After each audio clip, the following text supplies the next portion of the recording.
50절에서 58절 말씀입니다. 고린도전서 15장 50절에서 58절.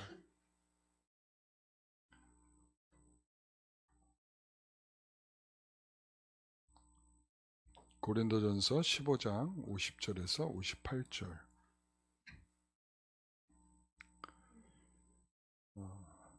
제가 한 절 읽고 여러분들이 한 절 읽고 마지막 절 같이 읽겠습니다.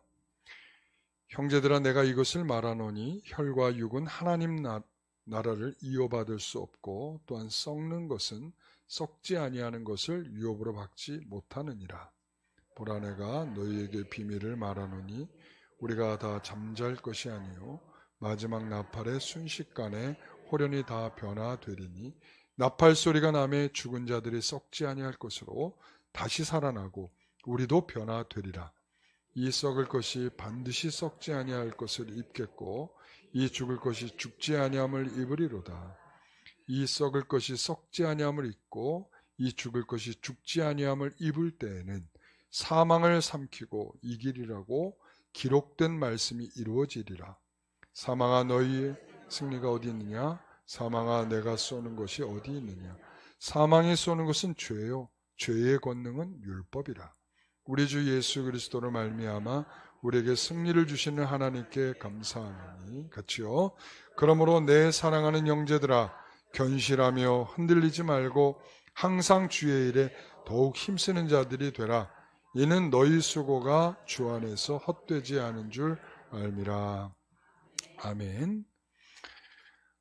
그동안 우리 영아자 전도 축제로 인해서 우리 하나님의 선물이라고 하는 제목으로 4주 동안 말씀을 하다 보니 우리가 고린도전서를 그동안 이제 15장의 내용들을 쭉 해오다가 이제 오늘 결론을 맺어야 하는데 그 앞에 것이 다 기억이 나지 않는 상황이 있지 않을까?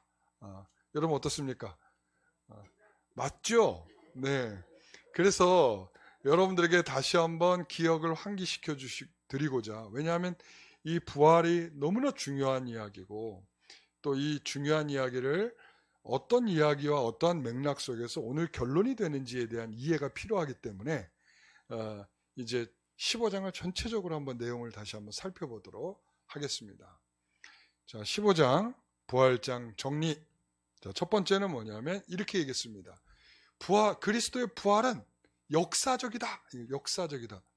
역사적이란 말은 뭐예요? 우리의 실제적인 사건이었다, 이런 말이죠. 그러니까 역사적으로 예수님이 부활하셨대 라고 하는 말은 누군가가 증인이 있어야 되는 거예요. 그래서 성경에 뭐라고 얘기를 하냐면 500명 이상의 증인들이 있었다, 이렇게 얘기를 해요. 그리고는 이것을 기록하고 있는 사도 바울이 이렇게 말하죠. 난 만삭되지 못한 나에게도 주님께서 나타나셔서 나도 역시 증인이다, 이렇게 이야기를 하는 것입니다. 자, 예수님의 부활은 뭐다? 역사적이다.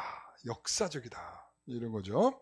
그 다음에 두 번째는 뭐냐면 그리스도의 부활은 그리스도에게만 해당되는 것이 아니라 우리에게도 부활의 확증을 주는 사건이다. 그러니까 예수님이 부활하신 것처럼 누구도, 우리도 그렇게 부활할 것을 확증해 주는 것입니다. 그래서 우리 기독교는 뭐라고 불러요? 부활의 종교다. 그러니까 우리가 있죠. 마치 우리가 선한 일을 하는 종교처럼 여겨진다. 이거는 그 안에는 그런 의미도 내포되어 있지만 실질적으로 기독교 하면 뭐가 중심이냐면 부활의 종교예요. 그러니까 부활을 빼놓고 아무리 다른 것들을 다 설명해 놓고 다른 것들을 수식어로 다 집어넣고 우리 기독교가 이런 거예요 설명해도 그거는 0.1%의 설명 정도밖에 되지 않을 가능성들이 높다. 전부는 뭐냐? 기독교는 부활의 종교다. 그래서 그리스도의 부활을 믿고 그리고 그것을 소망하면서 기대하면서 살아가는 것이 우리 기독교다. 이렇게 이야기를 하는 것입니다. 세 번째는 뭐냐면 부활에 담겨있는 그 중요한 농축되어 있는 의미가 있는데 그 중에 하나가 뭐냐면 부활신앙은 이런 거예요. 종말론적인 신앙이다. 종말론적. 종말론적이라 하면 어떤 뜻이냐면 우리의 신앙의 목표, 완성, 기대, 소망이 어디에 있지 않고 현세, 지금 살아가는 지금에 있지 않고 어디에 있다는 거예요? 내세, 영원한 그 나라에 있다. 이런 말이에요. 아, 그렇구나. 그럼 우리가 만일 우리가 천국이 없다 그러면 누가 제일 불쌍한 사람들일까요? 예수 믿는 사람들, 가장 불쌍한 사람. 그렇죠. 열심히 다 믿고 주일날 다 포기하고 교회 나왔는데 천국이 없어. 아이고 이거 뭐야? 가장 불쌍한 사람들이라는 거예요. 여러분, 그러나 우리가 천국 그 천국을 생각하면서 지금을 때로는 포기하고 또 힘들어도 지쳐도 견디면서 살아가는 이유가 뭐가 있다는 거예요? 우리가 천국이 있다는 거죠. 그래서 내세 신앙이 약할수록, 그러니까 내세에 대한 신앙이 약하면 약할수록 어떻게 되냐면 현세의 것으로 자꾸 보상을 요구해요. 나 예수 잘 믿으면 나 집 살 수 있죠. 나 예수 잘 믿으면 우리 애들 대학 갈 수 있죠. 이렇게 자꾸 생각을 하는 거예요. 그렇지 않다. 그러니까 현실에 묶여 있지 않고 우리는 부활신앙이다. 내세적이다. 이런 말이에요.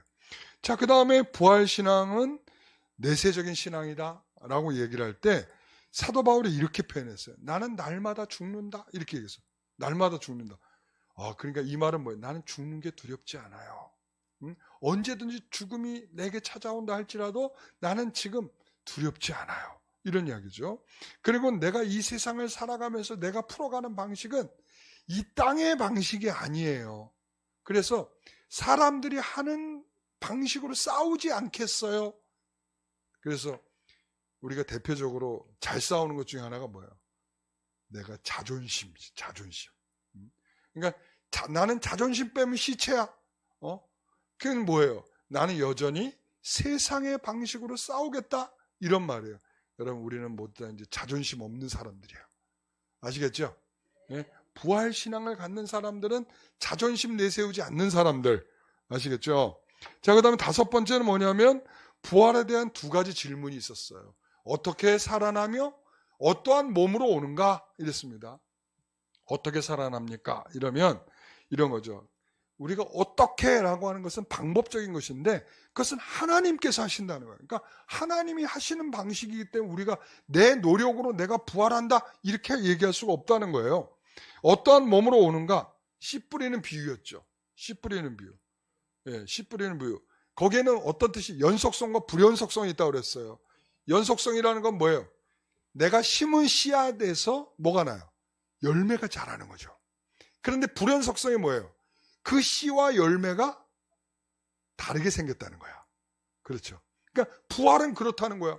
그러니까 우리가 육신으로 지금 심고 심는 것을 통해서 우리가 얻어지는 결과이기도 하지만 그것과 상관없이 우리는 우리의 모습은 나중에 우리 서로 못 알아볼 수도 있어. 너무 변해가지고 누구세요? 우리 천국에 갔는데 당신이 누구세요? 우리 다 몰라볼 수가 있어. 그 변화라고 하는 것은 우리가 상상 이상의 것이야. 왜? 씨앗이 뭐처럼 변해요? 열매처럼 변하기 때문에 어떻게 달라질지 모른다는 거예요. 예? 자, 그 다음에 여섯 번째, 태생적으로 영적으로 이렇게 영적인 몸이 있다는 거. 우리는 아담의 후손을 갖고 흙에서 와서 흙으로 돌아가는 거예요. 자, 흙에서 와서 흙으로 돌아간다는 건 우리가 뭘 갖고 있다는 거예요? 우리 육의 몸을 갖고 있으니까 육으로 겪는 모든 것들, 고통, 슬픔, 아픔 이런 것들을 다 우리 몸으로 겪어내야 한다는 것이죠. 그러나 우리는 영적인 몸, 다시 말하면 우리는 그것을 기다리면서 탄식하며 살아가는 그 대망에 기대하는 것이 바로 영적인 거예요. 영적인 것이라고 하는 것은 여러분 영적인 게 뭐예요? 그 기다림을 그 미래에 있을 그것을 현실로 끌고 와가지고 내가 그것을 소망하면서 그것을 살아가는 것이 영적인 삶이에요. 영적이라고 하는 것은 여러분 다른 것이 아니란 말이죠. 자, 그래서 우리의 삶에는 항상 뭐가 있을 것 같아요? 여러분 기쁨과 감사와 여러분 이게 충만하시죠? 네, 그렇죠. 그러나 우리가 몸으로 살아가는 이상 우린 항상 탄식이 그치지 않는다. 이런 말이에요. 여러분 아시겠어요? 그래서 그 탄식에는 희노와 애락이 들어있어요. 기쁨도 있고 우리가 늙어가는 것도 있고 그리고 즐거움도 있고 행복한 마음도 있고, 그런데 때로는 우리가 기쁨에 춤을 추고 싶을 정도로 너무 행복한 순간도 있지만 때로는 아픔의 눈물을 참아야 하는 아련함이 있는 그런 순간도 있단 말이죠. 그러나 새로운 날이 오는 버거운 느낌의 무거움도 있지만 우리가 나에게 무거운 짐을 대신 들어주시는 것 같은 그런 가벼움도 경험을 하며 살아가는 거죠. 그런 모든 스토리들이 다 들어있는 게 뭐냐면 탄식이라는 표현이에요. 탄식은 그냥 슬퍼하고 그냥 눈물을 흘린다 이런 말이 아니라 우리의 희노애락이 다 들어가 있어. 그래서 그 안에 우리의 모든 스토리들이, 이야기들이 다 녹아져 있는 그 내용이 바로 탄식이다. 여러분, 제가 이렇게 묻고 싶어요. 이렇게 탄식하던 우리의 몸, 탄식하는 우리의 몸, 이대로 가지고 천국에 들어간다면 어떻게 될까요? 변하지 않고, 아무런 변화 없이 지금 우리가 이 몸 이대로 천국에 간다. 영원한 삶을 산다. 한번 생각해 보세요. 지금 아파. 내가 아픈데 영원토록 아파. 내가 지금 슬픈데 영원토록 슬프대. 내가 지금 고통이 있는데 영원토록 고통이 있대. 여러분 어때요? 이게 축복이에요, 저주예요? 그래서 몸에 변화가 있어야 된다는 거예요. 이해되셨어요? 그러니까 왜 우리가 부활해야 되느냐라고 하면 죽었다 살아나는 거 단순하게 그런 논리가 아니라 부활이라고 하는 것은 엄청난 신자의 변화예요. 무엇으로 가는?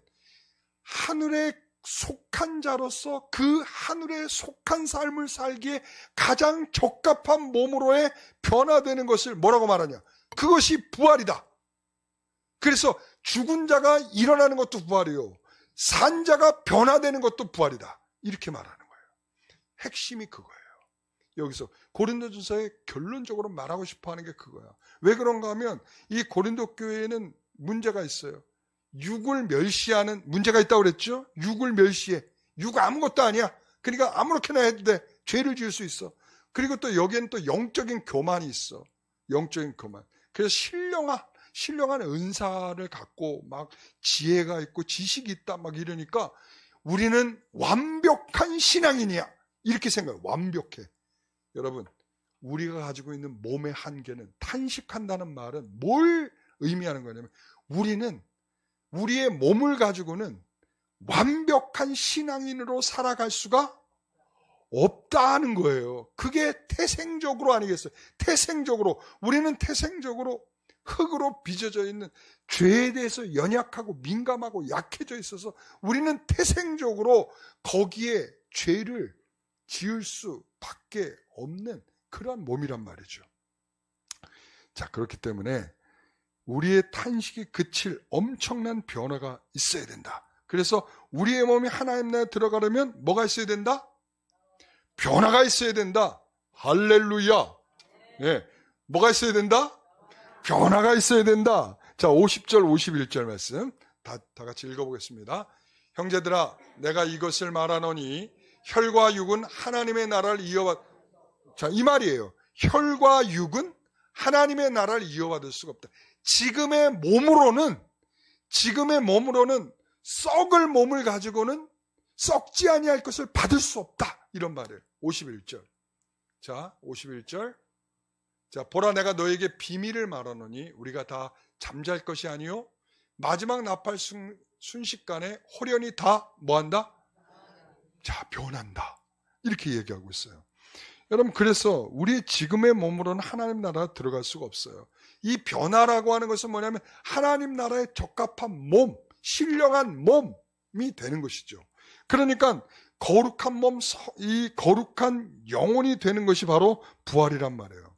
그러니까 부활이라고 하는 것이 우리가 부활절, 예수님이 죽으셨어요, 부활하셨어요, 우리가 죽었다 살아나는 거, 이렇게만 얘기하는 걸 가지고 부활이라고 말하지 않는다는 거예요.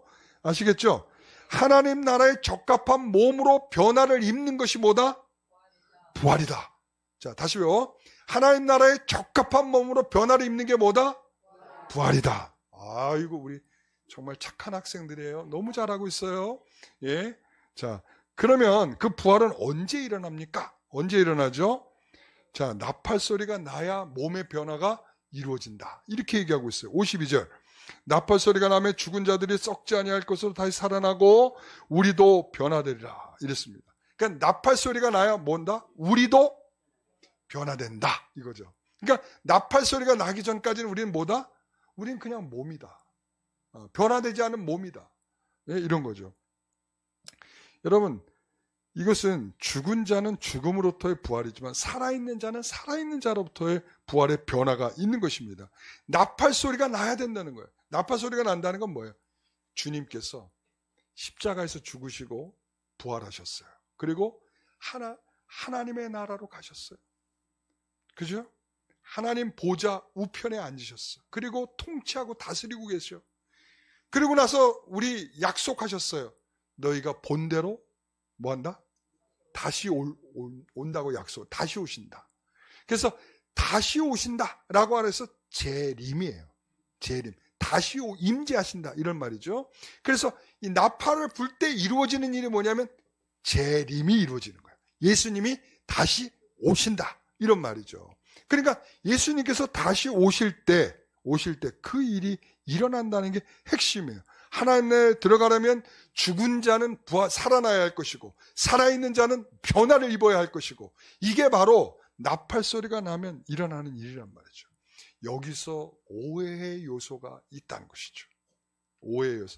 오늘 이 오해의 요소가 그동안 여러분들이 평상시에 나도 모르게 쓰고 있는 이 표현들이 이제는 이거 잘못된 거구나 라는 것을 여러분들이 알게 되시기를 바랍니다. 데살로니가전서 4장 15절에서 17절 말씀을 같이 읽어봅니다. 우리가 주의 말씀으로 너희에게 이것을 말하노니 주께서 강림하실 때까지 우리 살아남아 있는 자도 자는 자보다 결코 앞서지 못하리라. 주께서 호령과 천사장의 소리와 하나님의 나팔 소리로 친히 하늘로부터 강림하시리니 그리스도 안에서 죽은 자들이 먼저 일어나고 그 후에 우리 살아남은 자들도 그들과 함께 구름 속으로 끌어올려 공중에서 주를 영접하게 하시리니 그리하여 우리가 항상 주와 함께 있으리라. 아멘. 이 17절의 말씀을 통해서 구름 속으로 끌어올려 공중에서 영접하게 된다라고 하는 말, 이것을 뭐라고 표현하죠? 휴거라고 표현하죠. 그렇죠? 그런데 이 휴거라는 표현이 이게 성경에 있을까요? 없을까요?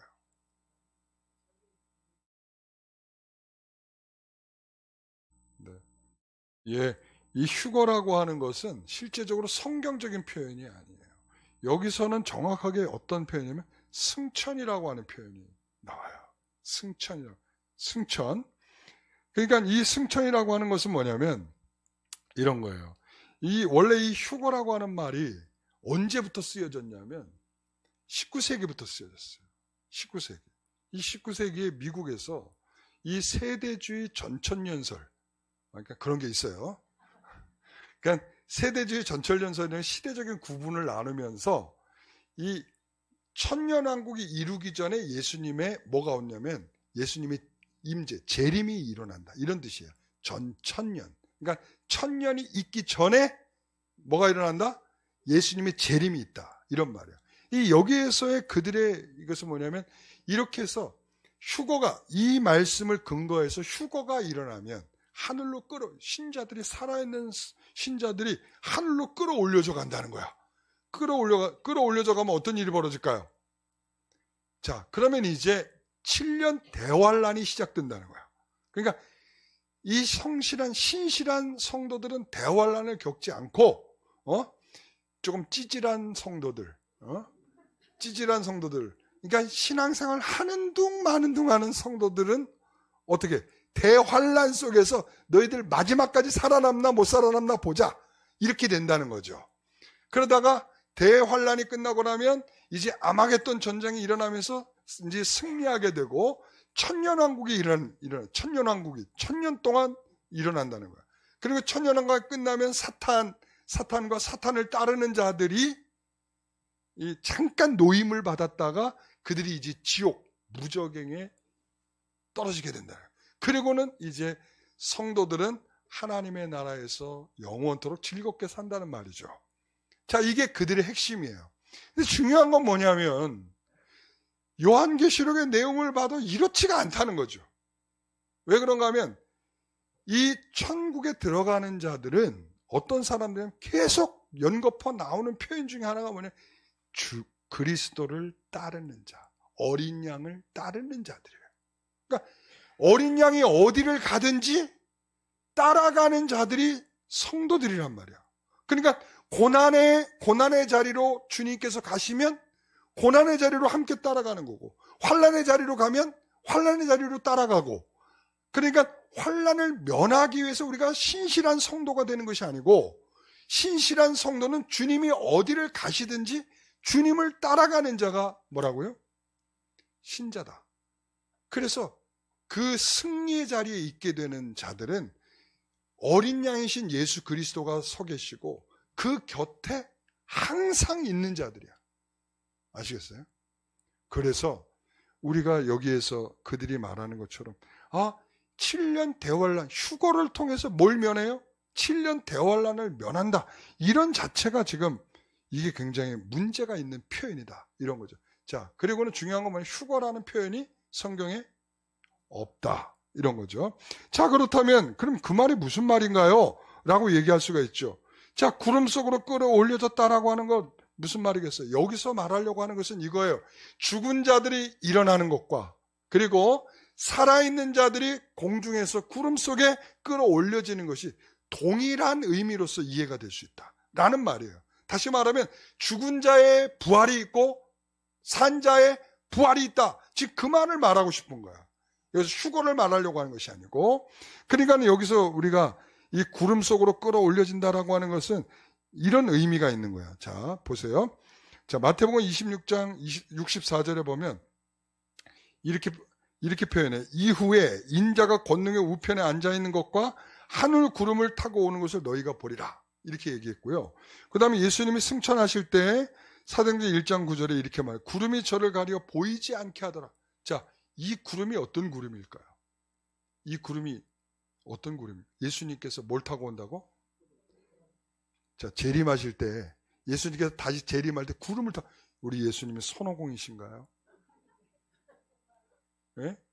우리 예수님이 손오공이에요? 구름 타고 오시나요? 구름에 가려져서 예수님이 사라지나? 여기서 말하는 구름이 그 구름일까요? 자, 그 구름은 열왕기상 8장 10절, 11절 말씀 같이 읽어봅니다. 제사장이 성소에서 나올 때 구름이 여호와의 성전에 가득하며, 뭐가 가득해요? 구름이 가득했대, 성전에. 자, 성전에 구름이 가득했다는 건 뭘 의미하는 걸까요? 자, 그 다음에 이어서 제사장이 그 구름으로 말미암아 능히 서서 섬기지 못하였으니. 왜 섬기지 못했을까요? 그 구름이 많아서. 안 보이니까? 좀 더 읽어보시죠. 그 다음에 이는 여호와의 영광이 여호와의 성전에 가득하며, 여호와의 성전에 영광이 얼마나 가득한지 사람들이 눈 뜨고서 그것을 볼 수 없을 만큼 그 빛이 찬란하고 위대하고 그렇다는 거죠. 그러니까 여기에서의 구름이라고 하는 것은 하나님이 임재하실 때 나타나는 뭐예요? 영광이다, 이런 말이죠. 영광. 그러니까 하나님이 지금 나타나셨어. 그러니까 그 하나님의 영광이 얼마나 크다라고 하는 것을 구름을 탔다, 구름이 가려졌다, 이런 표현을 쓰는 거예요. 아시겠죠? 그러니까 하나님의 영광 속에 이제 산자도 부활을 입게 되는 것이다 라고 하는 것으로 이해가 될 수 있는 것이죠. 어떻게 설명이 잘 됐을까요? 혹시 잘 모르겠는 분 손 들어 주시겠어요? 자, 그렇죠. 창피하니까 손을 못 들겠죠? 네. 자, 이 죽은 자의 부활, 살아있는 자의 부활이 언제 일어납니까? 언제 일어나죠? 자, 그렇죠. 나팔 소리가 날 때, 다시 말하면 주께서 다시 오는 재림이 있을 때 가능하다. 그럼 우리는 그동안 어떻게 살아가요? 우리는 그렇다면 우리 신자는 그동안 어떻게 살아가죠? 자, 어떻게 살아갈까요? 자, 우리는 행복하게? 그럼 좋죠. 행복하게 살아야죠. 예. 이 살아생전에는 몸이 변화될 수 없다는 거예요. 그러니까 몸이 변화될 수 없다. 그러니까 주님이 오셔야 변화가 일어나는데 우리의 몸은 변화를 입지 못한다는 거야. 다시 말하면 여러분, 예수 믿음인 있잖아요. 바늘로 찔러도 안 아픕니다. 목사님 와서 한번 찔러볼까요? 아파요. 아프죠. 다시 말하면 몸일 수밖에 없는 거예요. 우리는. 그러니까 그 몸은 우리의 신앙생활은 어떻게 보면 그 몸을 가지고 하는 거잖아요. 그 몸. 그러니까 그 몸의 부족한 몸을 가지고 신앙생활을 해야 돼. 그러니까 우리에게 뭐가 있어? 탄식이 있다는 거야. 탄식이. 어려움을 겪으면서 살아가면서 그 어려움 속에서 우리는 탄식하면서 아파하고 고통을 느끼고 힘들어하고 지치고 우리가 그런 것들을 날마다 경험하는 거예요. 여러분, 안 그런 척해도 아버지 감사합니다. 이래도 그 사람의 본질 속에는 뭐예요? 아파하고 힘들어하는 게 있는 거야. 제가 항상 우리 성도들이 그런 얘기를 하더라고요. 목사님은 안 아플 줄 알았어요. 그러더라고요. 워낙 건강해 보이고 제가 아프다고 하는 말을 하면서 제가 뭘 해본 적이 없잖아요. 그죠? 그러니까 감기도 잘 안 걸렸는데 그런데 어느 날 갑자기 이 심근경색이 와가지고 이렇게 될 줄 누가 알았어요? 몰랐죠. 근데 제가 몸이라고 하는 것이 몸은 그런 거예요. 내가 아무리 안 아픈 척하고 내가 아무리 기뻐하고 감사하고 아무 일이 없는 것처럼 생각을 하고 내가 기도하면서 다 이기고 있어. 다 이래도 소용없는 게 뭐냐면 몸은 약해지고 있고 아파하고 있고 고통스러워하고 있고 그게 바로 몸이라는 거예요. 여러분 몸의 한계입니다. 그게. 그러니까 우리는 그러한 이 고린도 교회 성도들처럼 신령한 은사를 받으면 지식과 지혜가 있으면 우리는 완벽한 신자가 돼서 그런 거 잘 몰라요. 이렇게 얘기할 수가 없다는 거죠. 우리가 주님이 다시 오기 전까지 나팔 소리가 들리기 전까지 우리는 항상 실패할 수도 있고 주저앉을 수도 있고 넘어질 수도 있고 아파할 수도 있고 고통스러워할 수도 있다라고 하는 게 신자의 모습이라는 거 기억하십시오. 여러분 안 그런 척할 필요 없어요. 아프면 아프다고 하시면 돼요. 아시겠죠? 우리는 그래서 53절에서 56절까지 그럼 신자는 사는 동안 어떻게 되는 것인가? 같이 한번 읽어봅니다. 이 썩을 것이 반드시 썩지 아니할 것을 입겠고 이 죽을 것이 죽지 아니함을 입으리로다. 이 썩을 것이 썩지 아니함을 입고 이 죽을 것이 죽지 아니함을 입을 때에는 사망을 삼키고 이기리라고 기록된 말씀이 이루어지리라. 사망아 너의 승리가 어디 있느냐? 사망아 내가 쏘는 것이 어디 있느냐? 사망이 쏘는 것은 죄요 죄의 권능은 율법이라. 우리 모두가 죄인이라는 증거는 뭐예요? 우리가 죽는다는 거예요. 여러분 우리가 죽는 것은 늙으면 다 죽죠. 아프면 다 죽죠. 그게 그냥 죽는 게 아니라 죄의 결과라는 거예요. 성경은 그렇게 말하고 죄의 삭스 사망이라는 거예요. 우리가 죽음에 이른다라고 하는 것이 우리가 그냥 생로병사 그러니까 우리가 아프고 병들면 죽는 거다 늙으면 죽는 거다 이렇게 생각하지만 실질적으로 우리가 죄인이기 때문에 죽는 거예요.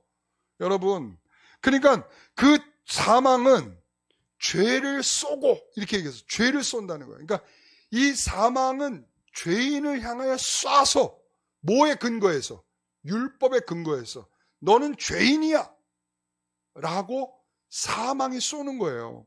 그로 인해서 힘을 갖는 사망은 우리를 고통 속에 빠뜨리고 우리를 죽음으로 이끌어 가게 되어 있는 것입니다. 그래서 우리는 죽어야 하고 썩어지는 경험을 할 수밖에 없는 것입니다. 그렇다면 언제까지 이 사망을 언제 이기는 것일까요? 언제 사망을 이기죠?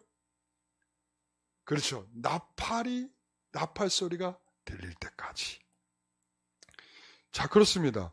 더 이상 죄와 사망의 영향을 받지 않는 몸을 입게 될 때까지 우리는 이 고통을 겪게 돼 있는 것입니다. 여러분, 그래서 이 고통 속에 그러나 우리는 탄식하며 기다리던 그날의 위로를 받게 될 것입니다. 자, 우리는 그런 몸이 탄식하고 고통받고 있다라고 외치고 있어요. 자, 57절 같이 읽어보겠습니다. 우리 주 예수 그리스도를 말미암아 우리에게 승리를 주시는 하나님께 감사하노니. 여러분, 우리는 이렇게 말해요. 하나님 감사합니다 이렇게 말하지만 제가 아까 뭐라고 그랬어요? 우리의 몸은 탄식을 하고 있어. 아파하고 있어. 뭐 이율 배반적인 것인가? 네? 우리가 립 서비스에 하나님 감사해요. 괴로워. 이런 거 이거 아니죠. 그러니까 우리가 감사한 그런 감격과 감사를 느끼고 누리고 있지만 그러나 우리의 몸은 일반 은총인 거예요. 병들게 돼 있고 늙게 돼 있고 아파하게 돼 있고 괴로움 속에 있는 것이 우리의 몸이라는 거죠. 여러분, 그래서 아직 우리는 그런 사망에서 벗어나지 못하고 있는 그 과정 중에 있는 것이기 때문에 그리스도로 말미암아 우리에게 승리를 주시는 하나님께 감사한다는 것은 그 미래라는 건 언제예요? 주님이 나팔을 불고 우리가 그 부활의 영광을 잊게 될 그것을 우리가 그것을 바라보며 그것을 끌어와서 그 약속을 끌어와서 지금 현재를 살아가는 것입니다. 이게 바로 신앙인 것이고 이게 영적인 삶인 것입니다. 그것을 바라본 것이 당장 나를 어떻게 해주거나 지금 당장 나를 어떻게 변화시켜주거나 내 몸을 변화시켜서 내가 그것을 느끼지 않고 고통을 느끼지 않고 괴로움을 느끼지 않는 몸으로 바꿔주지는 못한다는 거. 여러분, 그게 우리 사람이 가지고 있는 한계입니다. 여러분, 그래서 우리는 탄식하면서 기다리는 거예요. 주의 날을. 그 날을. 아프면 울고 배고프면 배고프다고 때를 쓰고 그리고 힘들면 힘들다고 하는 것입니다. 우리는 몸의 구속을 기다리는 것입니다. 탄식하는 것은 신자의 중요한 요소입니다. 여러분, 심령이 가난한 자는 복이 있나니 천국이 그들의 것이라는 거예요. 그러니까 가난해지는 거야. 이게 탄식이에요. 애통하는 자는 복이 있나니 위로를 받을 것이다. 이랬어요. 자, 그 애통하는 것이 뭐예요? 그게 탄식이라는 거예요. 의에 줄이고 목마른 자는 복이 있나니. 자, 거기에는 뭐가 있어요? 천국이 그들에게 위로가 되는 거예요. 예. 그러니까 그게 바로 모든 성도들의 탄식과 한탄이라고 하는 것이 어떻게 보면 비관과는 다른 거예요. 비관은 절망하고 포기하는 것이라면 여기서 탄식과 한탄은 뭘 의미하는 거냐면 기대하고 소망의 소리를 내는 거예요. 신자는 그렇습니다. 그렇게 울면 목말라 하면 다 해결되는 것인가? 우리의 현실은 그렇지 않다. 그렇죠? 그러나 장차 이렇게 될 것입니다. 어떻게 해요? 주님께서 십자가에서 죽으시고 부활하신 것처럼, 예? 우리가 주님의 그리스도의 부활이 우리의 뭐라고 그랬어요? 우리의 확증이라고 그랬죠. 확증. 우리도 그렇게 될 것이다. 이런 거죠. 우리는 한탄할 수 있지만 그것이 다 끝난 것이 아니라 나는 괜찮다고 생각하고 밖으로 표현하지 않았지만 그런데 우리의 몸이 아파지고 고통으로 가는 것처럼 우리는 그렇다는 거예요. 그게 우리의 모습이라는 거죠. 자, 그러면서 58절 같이 읽어봅니다. 그러므로 내 사랑하는 형제들아 견실하며 흔들리지 말고 항상 주의 일에 더욱 힘쓰는 자들이 되라. 이는 너희 수고가 주 안에서 헛되지 않은 줄 압니다. 이게 지금 15장의 결론적인 말씀이에요. 뭐다? 더욱 힘쓰는 자들이 되라. 이는 너희 수고가 주 안에서 헛되지 않다. 여러분, 부활의 결론입니다. 기독교는 성공학 개론을 말하는 책이 아닙니다. 어떻게 하면 우리의 인생이 성공할 수 있는가? 이런 거에 관심이 있는 것이 아닙니다. 우리는 지금 수고의 시간을 살고 있습니다. 밤낮을 잠도 자지 않고 주를 위해서 힘써 일을 하는데 하루아침에 몸이 약해졌죠. 제가 그런 생각을 했어요. 저는 설교를 하면서 항상 어떤 마음으로 설교를 하냐면 종말론적인 설교를 해요. 오늘이 끝이다. 오늘 내가 여러분들에게 다 쏟아낼 걸 다 쏟아내야 된다. 라는 생각으로 설교를 했어요. 그러다 보니까 여러분 이 계속 연속 설교를 한다는 게 여러분 쉬운 게 아니에요. 왜냐하면 이번 주에 이 이야기를 하고 나면 다음 주에 대해서 또 다른 얘기를 하기 위해서는 엄청난 수고를 해내지 않으면 여러분 그래서 이 연속 설교를 하는 사람들이 하다가 실패하는 경우가 뭔가 하면 맨날 그날이 그날 같은 이야기를 하는 거야. 그러니까 맨날 그날이 그날 같은 이야기를 하니까 성도들이 목사님 지난주에도 그 얘기 한 것 같은데요. 뭐 이렇게 자꾸 이런 이야기를 들으니까 결국은 포기하게 돼. 근데 이제 그거를 안 하려고 계속 뭐를 찾아내냐면 새로운 메시지를 찾아내야 되는 거죠. 그러니까 그 새로운 메시지가 이번 주에 여러분에게 드려야 할 종말론적인 메시지다 생각하고는 열심히 그것을 찾아서 여러분 드리죠. 그러니까 제가 잠도 안 자고 수고하고 그랬더니 뭐가 나빠졌어요? 건강이 나빠졌어. 제가 평균 3-4시간밖에 못 잤잖아요. 그러니까 제가 이런 생각이 들었어요. 아, 설교의 대가들이 하는 말이 그런 거였구나. 설교의 대가들이 얘기하는 게 좀 모자라게 설교를 해라. 다음 주도 있다. 이런 얘기를 하더라고요. 그래서 제가 그걸 깊이 깨달았어요. 아, 그렇구나. 좀 모자라게 설교를 해. 그리고 다음 주도 있다. 이 생각. 근데 잘 될지는 모르겠어요. 제가 여러분들에게 뭐 확답은 드릴 수 없습니다만은 그러나 제 마음속에는 아, 이제 나도 설교의 대가로 가고 있구나.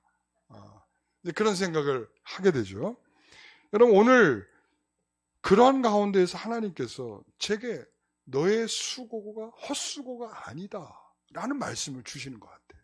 네가 지금 잠깐 넘어졌지만 너 옷 털고 잘 일어나서 약 바르고 일어나서 네가 다시 가면 돼. 그런 메시지가 들려지는 것 같아요.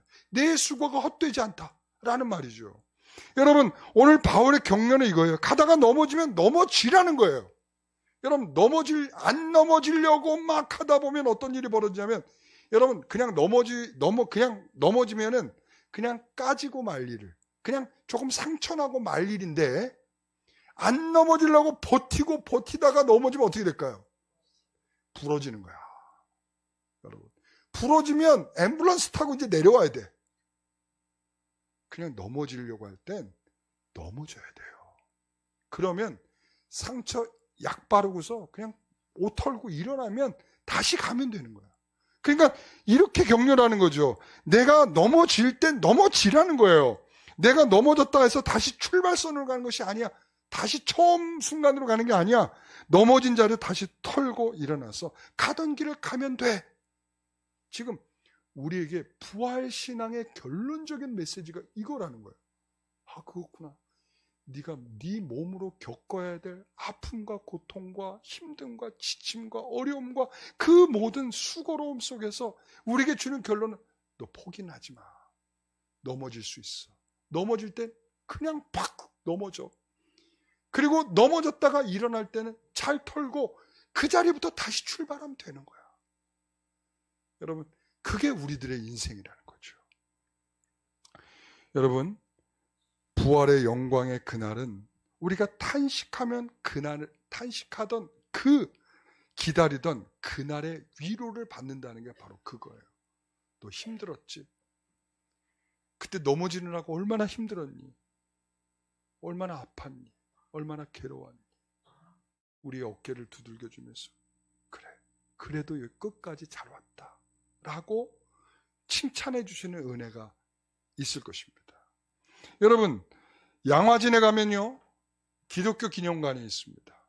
그리고 거기에는 10개국에서 온 395명의 그 묘가 있어요. 395명 묘가 있어요. 저희가 이제 가끔씩 가가지고 거기 견학도 하고 그 묘비도 보고 이렇게 하면서 공부도 하고 하는데, 그때 제가 한 사람의 아주 좀 기억에 남는 묘비명이 있었어요. 루비 캐드릭이라고 하는 사람인데, 그 사람이 이런 말을 했어요. 같이 한번 읽어볼까요? 나에게는 천의 생명이 주어진다 해도 그 모두를 한국을 위해 바치리라. 되게 멋진 말을 했죠. 여자 선교사님이셨는데, 이분이 한국에 선교사로 파송돼서 와서 9개월 만에 병으로 돌아가셨어요. 여러분, 9개월 만에요. 20대 처녀가 와서. 자, 근데 그래서 이제 당시 장례를 치르면서 목사님이 이런 설교를 했어요. 그렇게 무르익어 추수를 기다리는 선교지에 와서 이제 막 추수를 시작하려고 하는 바로 그때 하나님 나라로 불러가시다니, 오, 신비할 뿐입니다. 인간의 눈을 볼 때 그것은 암울한 미스테리입니다. 미스테리죠. 그렇죠? 그 9개월 만에 죽었어요.